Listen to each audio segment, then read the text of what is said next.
There is an unfunded mandates issue.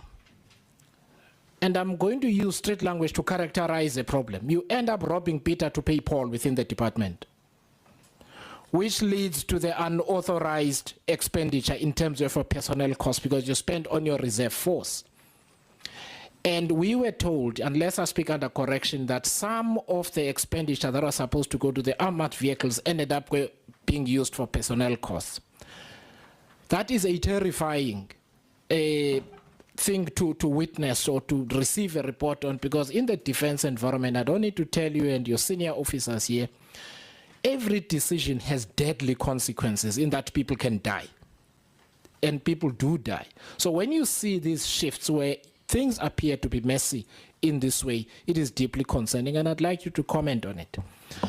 I'd like you, Minister, to particularly comment on the unfunded mandates, because there was a judgment. It emanated from the Department of Military Veterans. I think the DG knows about this.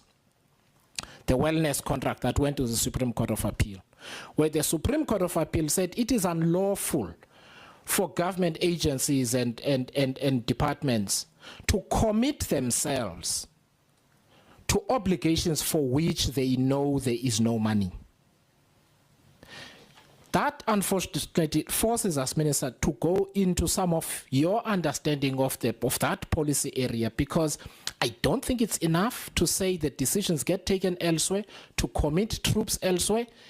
If there is no appropriation through Parliament or reorganization of the budget one way or another, we can't just sit on our hands here and say the President has decided in a SADC meeting to commit the defense forces to something for which there is no money, and later on potentially people die and there are adverse audit outcomes. What I'm trying to say is it's not a normal thing that we can sit here and say,